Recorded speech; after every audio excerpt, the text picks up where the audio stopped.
Alright, hello, welcome. My name is Jason Welsh, and I'm going to be covering HDR on a Nikon D80 camera.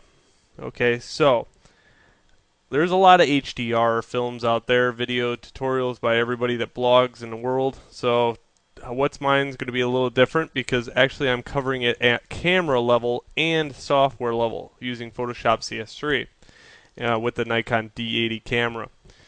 Okay, so one thing that I noticed a lot of people use is they use on a Nikon D80 camera the exposure compensation button to actually pull off HDR.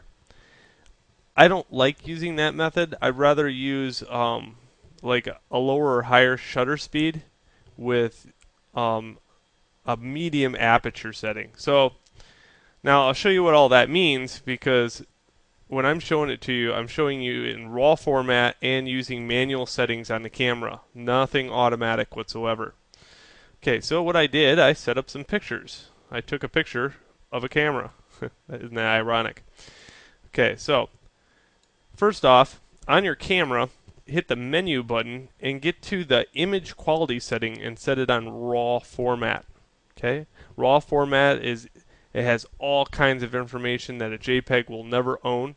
It's not. It's in a lossless format, not lossy. So it has no compression on it.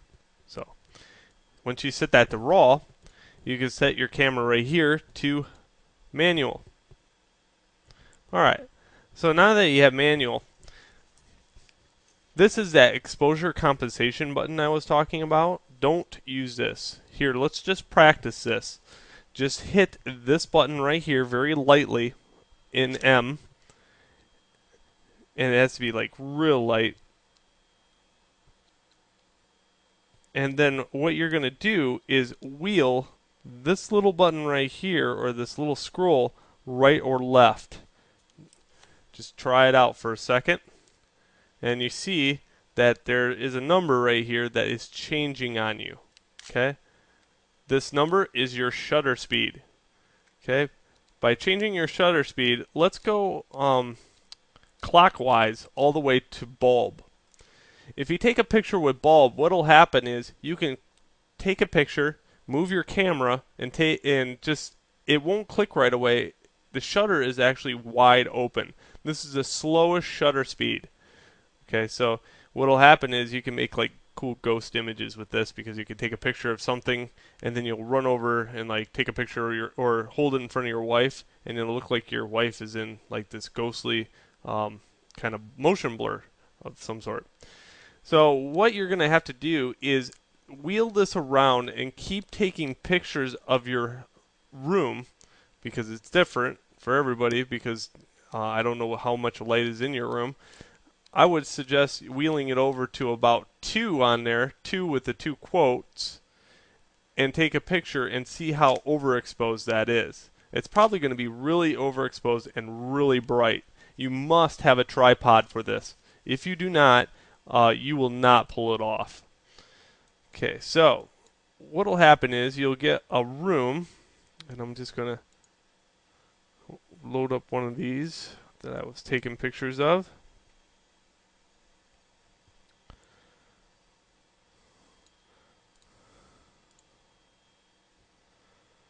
Okay, that one's a little overexposed.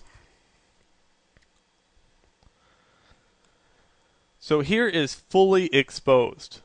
This is, and I'll show you the camera settings for this. Of course, it is going to be different. Remember, it's going to be different. But when you take and look at these in Bridge, right now I have a f-stop of 5.6. And the other set, or my shutter speed, is 5. Okay, so I never explained how to open up your f-stop. And what an f-stop is this. This is your f-stop. So this is how big light pours in. So f-stop is kind of like your eye. If you're in a room that has a lot of light, your eye shrinks. If you're in the dark, your eye contracts. So kind of think about it that way. So if I'm in a dark environment, I would use a high f-stop. If I'm in a low light, or wait, If I'm in a low light situation, I use a low level f-stop, and if I'm in a highlighted area, I use a smaller f-stop. Okay, we'll get into this a little bit later, but just kind of know that a 5.6 is very universal, and that's what I kind of use all the time. Okay, so now that we have f-stop down, how to change the f-stop is very, very easy. Back to Photoshop. There is a wheelie button right in front of this that changes your f-stop setting. You have to lightly push the button again, and after you lightly push this button, you can then change the f-stop, and you can change that by rotating it counterclockwise or clockwise to about 5.6. Alright, so set your camera up on a tripod and get a nice exposure that kind of looks like this one right here of your room. Now, what is HDR kind of set up for? Well, think about it this way. Right now I can't see out this window. Why? Because light is actually pouring into that window. Everything, however, I can see the details here and I can see the details here, but I can't see out the window. This is a good HDR setting because we want to get it to the point where we're taking multiple exposures and changing your shutter speed until you get like the highest, and then you're going to get a mid-range. So I just kept going down on f-stops until I get a whole bunch of them, maybe like 10 or 15. So here's my mid-range one right here. Okay, so a lot darker, but I could start seeing back here some of the details on the table. Okay, and I could also start seeing some of the details here in mid-ground. So the highest part is for the highlights in the front, the mid-ground is for the mid-ground details, and now, once you get that done, it all depends how far out the window you want to see. Now I didn't want to see totally out the window, so I chose about right here on this exposure ratio. Okay, so I wanted to just see the lamp and a nice dim look right here where it wasn't too much of a halo effect coming into the window.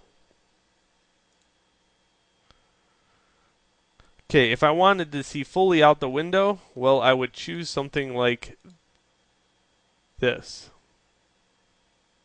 Okay, see, I could see the neighbor's house now across the street. I didn't want to get that far out because my neighbor's house looks like crap. Alright, so once you get your 3 exposures done and taken into your camera, just load them. Don't load them in Photoshop. Just keep them in the camera. Hook up your USB cable to the side. And in the next little segment here, we're going to open up Bridge and merge it into HDR. So get several exposures. That way, if you want to choose like more than 3, you can. Just keep in mind that it takes a lot of memory power to actually do that. So I'll meet you back here in the next segment.